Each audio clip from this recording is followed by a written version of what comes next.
বিদ্যুৎ আর কুয়াশা আবারও তানিয়াকে কিডন্যাপ করতে আসলে বাণী উচিত শিক্ষা দেয় বিদ্যুৎ আর কুয়াশাকে। হ্যাঁ বন্ধুরা, এমনটাই দেখা যাবে। বিস্তারিত জানতে ভিডিওটি না টেনে সম্পূর্ণ দেখতে থাকুন।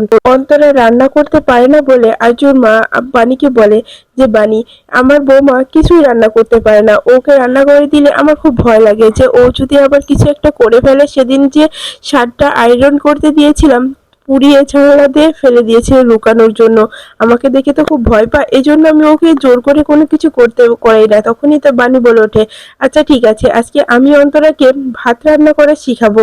তখনই অন্তরা বলে ওঠে, সত্যি আমাকে শিখাবে বাণী দি? তখনই দেখা যায় বাণী বলে, হ্যাঁ অন্তরা, আমি তোমাকে যেটা বলছি সেটা করো। 2 কাপ জল আর 1 কাপ চাল দিয়ে বসিয়ে দাও। এরপরেই দেখা যায় যে অন্তরা বলে, আচ্ছা ঠিক আছে, আমি তাহলে তাই বসাবো। এরপরে অন্যদিকে দেখা যায় যে বিদ্যুতের মা নকুলকে আলাদা করে ডেকে জিজ্ঞাসা করে বাণীর ব্যাপারে, বলে যে বাণীর আসল পরিচয় আমাকে বলে দিন। তখনই দেখা যায় যে নকুল বলে ওঠে যে দেখুন, আমি আপনাকে এসব কোনো কথাই বলতে পারছি না, এমনি জিজ্ঞাসা করলাম, আমি এসব জানি না। তখন নকুলের মনে পড়ে যায় যে মৌলি মাথায় দিব্যি দিয়েছিল, এজন্য কিছুই কাউকে বলতে পারছে না। তখন বারবার করে জিজ্ঞাসা করার পরেও নকুল কোনো কথা না বলে তখনই সেখানে আরজু চলে আসে আর বলে, বাবা, মা তোমাকে ডাকছে, তোমার ফোনে কথা বলা শেষ হয়নি? তখনই নকুল বলে, হ্যাঁ হ্যাঁ শেষ হয়েছে, কেন নয়, তোর মা আমাকে ডেকেছে, যাচ্ছি যাচ্ছি, আমি আমি আপনার সঙ্গে পরে কথা বলবো। এই বলে নকুল ওখান থেকে চলে যায়। তখনই বিদ্যুতের মা বলে যে কিছু একটা উনি আমাকে লুকাচ্ছে, আমাকে জানতে হবে বাণীর কি কি জানে উনি, বাণীর আসল পরিচয় কি উনি জানতে পেরেছে? আমারও তো জানা দরকার। মেয়েটা সারা জীবন কষ্ট করে গেল, এখন যদি তার বাবা মার পরিচয়টা হয়ে যায়, যদি সুখের দেখা পায়। এরপরে অন্যদিকে দেখা যায় যে রান্নাঘরে যখনই অন্তরার চালটা দেখতে আসে তখনই বাণী দেখতে পায় যে এক প্রেসার কুকারে 2 কাপ জল আর 1 কাপ চাল বসিয়ে দিয়েছে, কিন্তু আলাদা আলাদা। তখনই বাণী এটা দেখে হাসতে থাকে আর বলতে থাকে, তুমি কি বুঝো না অন্তরা যে আমি কিভাবে তোমাকে বলেছি যে 2 কাপ জলের সঙ্গে 1 কাপ চাল মিশিয়ে এখানে বসাতে বলেছিলাম, আর তুমি কি করলে? তখনই দেখা যায় অন্তরা বলে ওঠে, সরি বৌদি, বুঝতে পারিনি। এরপরে অন্যদিকে দেখা যায় যে মৌরি পায়চারি করতে থাকে গার্ডেনে। তখনই সেখানে নকুল চলে আসে আর বলে, এই যে এই যে প্রিন্সেস, কি হয়েছে এভাবে এত রাতে বাইরে পায়চারি হচ্ছে? টেনশন হচ্ছে? খুব টেনশন হচ্ছে? তখনই অন্তরা বলে ওঠে, আপনি কি সব জায়গায় চলে আসবেন? তখনই দেখা যায় যে নকুল বলে, হ্যাঁ হ্যাঁ, হ্যাঁ হ্যাঁ প্রিন্সেস, ও না সরি, আমার প্রিন্সেস তো না, এটা তো রায়বাড়ির প্রিন্সেস। হ্যাঁ, আমি যেখানে সেখানেই চলে আসি। আসলে তোমার প্ল্যানটা তো সফল হচ্ছে না, এই জন্য তুমি এভাবে টেনশন করছো আর পাইচারি করছো। তখনই দেখা যায় মৌলি বলে, কি বলতে চাচ্ছেন আপনি? তখনই নকুল বলে ওঠে, কি বলতে চাচ্ছি তুমি সেটা বুঝতে পারছো না, না বুঝতে চাইছো না? খুব ভালো করেই বুঝতে পারছি যে তুমি বুঝতে চাইছো। তুমি তো চেয়েছিলে যে অনিরুদ্ধকে তোমার জালে ফাঁসাতে, সেটা তো হলো না। অনিরুদ্ধ তোমার জাল কেটে বের হয়ে এসেছে। তখনই দেখা যায় মৌলি হাত জোর করে বলে, আমি আপনার কাছে হাত জোর করছি, আপনি এবারের মতো চুপ হয়ে যান না, আর এইসব বিষয় নিয়ে কথা বলবেন না। দেখুন, আপনি এখান থেকে যান, কেউ দেখে ফেললে সমস্যা হয়ে যাবে আমার, এখান থেকে যান। এরপরে নকুল ওখান থেকে চলে যায়। অন্যদিকে দেখা যায় যে অনিরুদ্ধ সে হিসাবপাতি করতে শুরু করে দেয় যে কি করে রেস্টুরেন্ট খোলা যায়। এরপরেই দেখা যায় সেখানে সাথী চলে আসে আর বলে, অনিরুদ্ধ, তুই খুব টেনশন করছিস না, আমি একটা কথা বলি তোকে। তখনই দেখা যায় অনিরুদ্ধ বলে, কি হয়েছে, কি বলবে? তখনই সাথী বলে, কি হয়েছে, তুই টাকার হিসাব করছিস? তখনই অনিরুদ্ধ বলে, হ্যাঁ, দেখছি যে আমার নামে কোনো অ্যাকাউন্ট খুলেছিলাম কিনা, সেখানে কিছু টাকা আছে কিনা। তখনই সাথী বলে ওঠে, অনিরুদ্ধ, তুই যদি চাস তাহলে আমি তোর পাশে দাঁড়াতে পারি। তখনই অনিরুদ্ধ বলে, কিভাবে, কি করে তুমি আমার পাশে দাঁড়াবে মা? তখনই দেখা যায় যে সাথী বলে, কেন, আমাদের যে ওই যে রায় আর চ্যাটার্জির যে কোম্পানিটা আছে সেখানে আমার যে শেয়ারটা আছে, এই শেয়ারটা আমি নিয়ে নেব, সেটা দিয়ে অবশ্যই তোর রেস্টুরেন্ট খোলা হয়ে যাবে। তখনই অনিরুদ্ধ বলে ওঠে, মা এটা করো না, এটা যদি করো তাহলে রায়বাড়ির সমস্যা হয়ে যাবে।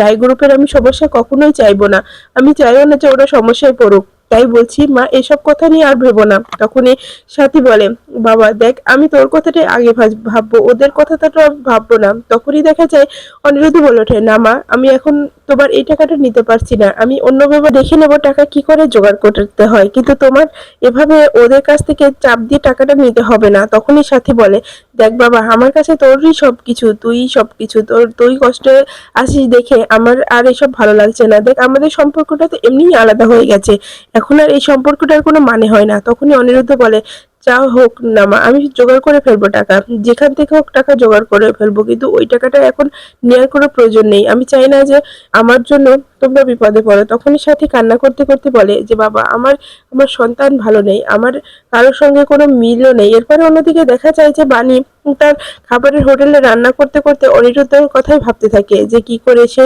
চাকরিটা ছেড়ে দিয়েছিল, মৌরি দিদিমণি কতটা অপমান করেছিল, কিন্তু কি করে এত টাকা গোছাবে, সে এত টাকা কোথায় বা পাবে, আমাকে কিছু একটা করতে হবে।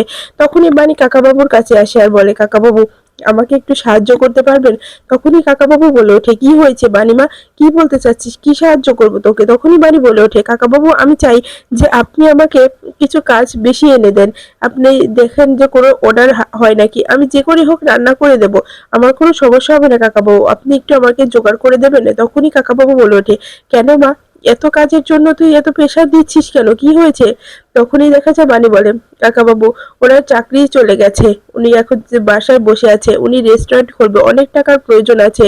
আসলে উনি চাচ্ছে ওনার নিজের টাকা দিয়ে রেস্টুরেন্ট খুলবে, ওনার মার টাকা নিতে চায় না, বা ওই ফ্যাক্টরির কোনো শেয়ারও ভাঙতে চায় না। এই জন্যই ভাবছি যে আমি যদি তাকে এই সময় একটু সাহায্য করতে পারতাম, তাহলে নিজের কাছে ভালো লাগতো, কারণ ওনার এই অবস্থা দেখে ভালো লাগছে না। তখনই কাকাবাবু বলে ওঠে, দেখ মা, এভাবে তো আর এত টাকা গোছানো যায় না, তোর অন্য কোনো পথ নেই, তোর গহনা বা অন্য কিছু? তখনই বাণী বলে, না কাকাবাবু, আমার সেরকম গহনা নেই, আমার শুধু ঠাকুর দিয়েছে এই দুটো হাত আর ঠাকুরের বিশ্বাস, এছাড়া আমার কাছে আর কিছু নেই কাকাবাবু। তখনই কাকাবাবু আশীর্বাদ করে বলে, যে মা, আমি তোকে আশীর্বাদ করছি, তুই একদিন অনেক বড় কিছু হবি, তোর যে মন, তুই অনেক বড় মনের মানুষ, বা তুই অনেক বড় হবি। এরপরে অন্যদিকে দেখা যায় যে নয়নতারা ঘুমিয়ে থাকে, সেখানে বান্টি চা নিয়ে এসে বলে, এই যে ম্যাডাম, আপনার চা নিয়ে এসেছি, চাটা খেয়ে নেন। তখনই দেখা যায় যে নয়নতারা বলে ওঠে, চাটা কি কাপে ঢালবি না আমি ওভাবেই খাবো? তখনই বান্টি বলে, হ্যাঁ হ্যাঁ, আমি চাটা কাপে দিচ্ছি। তখনই মৌলি চিৎকার করতে করতে বলে, মম ড্যাড তোমরা কোথায়, এখানে শিগগিরই এসো, তোমার সঙ্গে খুব জরুরি কথা আছে। তখনই ঈশানী আর পিনাক্ষী আসে আর বলে, কি হয়েছে মৌলি, এভাবে চিৎকার করছো কেন? তখনই মৌলি আবার ড্রামা শুরু করে দেয়, বলে যে তোমরা বলেছিলে না অনিরুদ্ধকে চাকরি ছেড়ে দিয়ে অনিরুদ্ধকে অনেক ভুল করে ফেলেছে, অনিরুদ্ধকে ফিরালাম না কেন, শুনবে শুনবে অনিরুদ্ধ কি করেছে, অনিরুদ্ধ নতুন করে রেস্টুরেন্ট খুলছে বাণীর নামে। আসলে এই সবকিছু বাণীর আগে থেকে প্ল্যান করা ছিল, অনিরুদ্ধ এমনি রিজাইন লেটার দিয়ে ওখান থেকে চলে আসতো, কারণ এসব কিছু বাণী করছে না, বাণী চাইছে যে বাণীর নামে রেস্টুরেন্টে হোক, বাণীর নামে সবকিছু হোক, বাণী আসলে একটা লোভিত মেয়ে। তখনই দেখা যায় যে ঈশানী বলে ওঠে, মৌলি আমি তোমার কথা এটা বিশ্বাস করতে পারছি না যে বাণী লোভী মেয়ে। হ্যাঁ, বাণী তোমার সঙ্গে অন্যায় করেছে ঠিক আছে, কিন্তু সেটা অনিরুদ্ধেরও দোষ আছে, শুধু বাণীর তো আর দোষ নেই। তখনই নয়নতারা বলে ওঠে, ঈশানী তুমি সবসময় বাণীর সাপোর্ট করো কেন বলো তো, তোমার মেয়ে কথা বলছে, তোমার মেয়ের সাপোর্ট তো কখনোই করো না। তখনই দেখা যায় যে ঈশানী বলে ওঠে, ছোট মা, বারবার মেয়েটাকে লাই দিতে মাথায় তুলবেন না, মেয়েকে যদি আমি শাসন করি তখন সবসময় কথা বলতে আসবেন না, আমার মেয়ের ভালোটা আমি বুঝে নেব, আপনাকে বুঝতে হবে না। তখনই দেখা যায় নয়নতারা বলে ওঠে, ঈশানী তুমি আমার মুখের উপরে এত কথা, এত বড় কথা বলতে পারলে, আমি মৌলি দিদি ভাইকে কতটা ভালোবাসি তুমি জানো না? তখনই দেখা যায় ঈশানী বলে ওঠে, হ্যাঁ ভালোবেসে বেশি তো মাথায় তুলেছেন, এখন এই জন্যই তো এমন ব্যবহার করে, সম্পূর্ণ আলাদা মতো। তখনই দেখা যায় যে নয়নতারা বলে ওঠে, ঈশানী তুমি কিন্তু আমাকে অপমান করছো। তখন ঈশানী বলে যে ছোট ভাই এখন কথা বলবেন না তো, আর মৌলি একটা কথা শুনে রাখো, অনিরুদ্ধ যা করছে তার নিজের ইচ্ছাতে করছে, তাকে কেউ জোর করে করাচ্ছে না, তাই এই বিষয় নিয়ে কোনো মাথা না ঘামালেই ভালো হবে।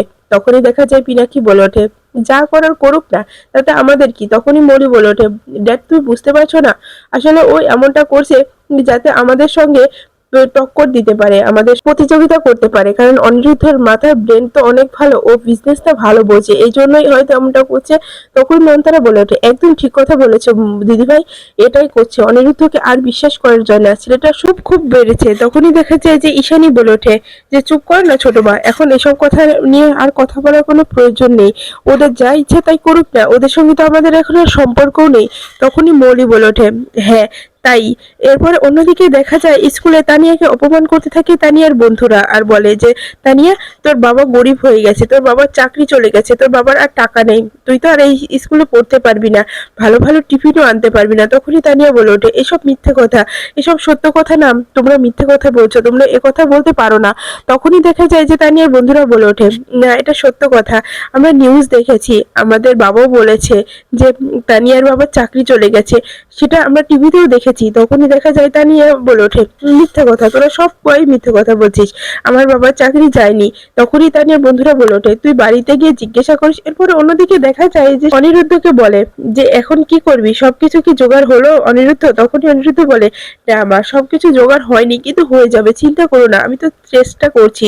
এরপরে দেখা যায় সাথী ঘরে গিয়ে সে ফোনে কথা বলতে থাকে যে বাড়িটা বন্ধক রাখতে চায়। তখনই সে কথাগুলো শুনে ফেলে বাণী আর বলে যে মাসিমণি, এটা কি করছেন আপনি? এই সিদ্ধান্তটা একদম ঠিক সিদ্ধান্ত নেননি মাসিমা, এটা করতে পারেন না, বাড়ি বন্ধক থুয়ে ব্যবসা, এটা আমি পছন্দ করি না। তখনই দেখা যায় যে সাথী বলে ওঠে, দেখো বাণী, কিছু পেতে গেলে কিছু স্যাক্রিফাইস করতেই হয়, এজন্য ব্যবসা করতে গেলে বাড়ি তো বন্ধক থুতেই হবে।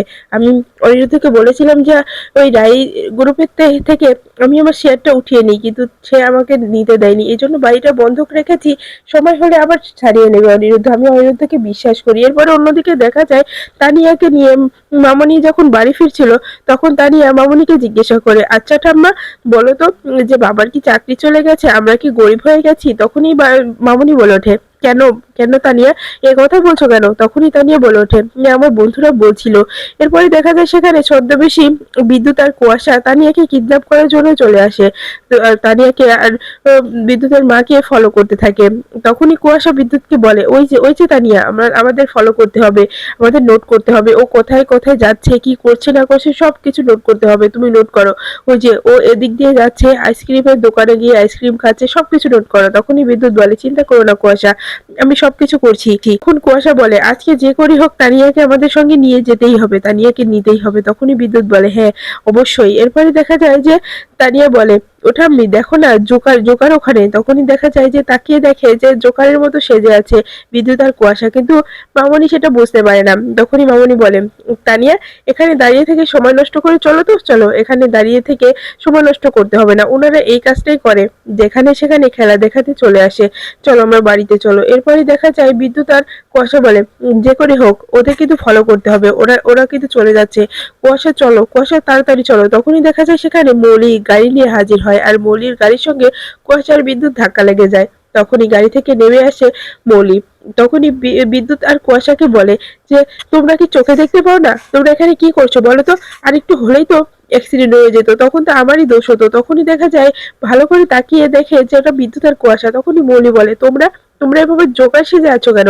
তখনই দেখা যায় যে কুয়াশা বলে ওঠে, দেখুন ম্যাডাম, এভাবে কথা বলবেন না, আমরা যা কিছু করছি আপনার কথাই তো করছি, আমরা আমরা আসলে ট্রেনিং দিচ্ছি। তখনই দেখা যায় যে মৌলি বলে, ট্রেনিং দিতে হবে না, আমি যে কাজটা দিয়েছি সেটা কবে করবে, বাড়িকে শেষ কবে করছো, আর তানিয়াকে কবে উঠিয়ে নিচ্ছ? তখনই দেখা যায় বিদ্যুৎ বলে ওঠে, ম্যাডাম আজকেই তো হয়ে যেত, আপনি মাঝখানে এসেই তো বাধা দিয়ে দিলেন। তখনই দেখা যায় মৌলি বলে, সেটা তো আমি বুঝতে পারিনি যে তুমি এখন কাজ করতে এসেছো, আমি তো গাড়িটা চালাচ্ছিলাম, তোমরা একটু ভালোভাবে দেখে শুনে চলাফেরা করবে না?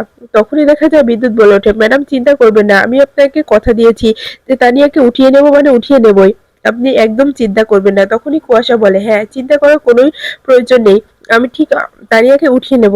তখনই মৌলি বলে, এই ছাড় গাছের জোকার সেজে সবকিছু করা যায় না, একটু মাথাটা খাটাও। এরপর অন্যদিকে দেখা যায় যে বাণী সাথীকে বুঝাতে থাকে যে মাসিমণি এরকম কাজ করবে না, দেখুন বিদ্যুৎ আমাদের গ্রামের বাড়িটা বন্ধক রেখে কাজ করতে চেয়েছিল, কিন্তু সেই বাড়িটা কিন্তু আজকে মহাজনের কাছে বন্ধকই রয়ে গেছে, আমরা সে বাড়িতে যেতে পারি না, বাবার বাড়িতে কখনোই আর যেতে পারবো না।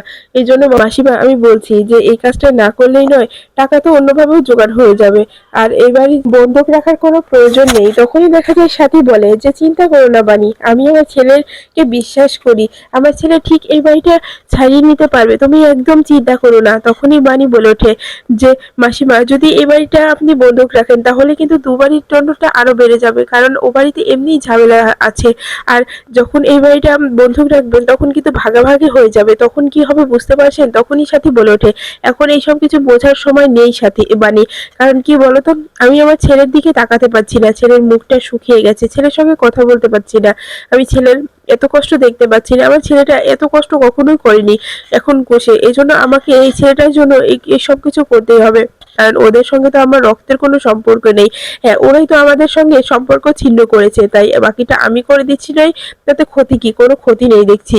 এরপরে বাণী মনে মনে ভাবে, এটা যদি অনিরুদ্ধ বাবু জানতে পারে তাহলে কি হবে? তখনই সাথী বলে ওঠে যে, বাণী, এ কথাটা যেন কিছুতেই অনিরুদ্ধের কানে না যায়, অনিরুদ্ধ জানতে পারলে কিন্তু খুব বকাবকি করবে। হ্যাঁ বন্ধুরা, এই ছিল আজকের আপডেট। ভিডিওটি কেমন লাগলো কমেন্টস করে জানাতে ভুলবেন না। পরবর্তী আপডেট পেতে চাইলে চ্যানেলটি সাবস্ক্রাইব করে পাশে থাকা বেল বাটনটি অন করে রাখুন।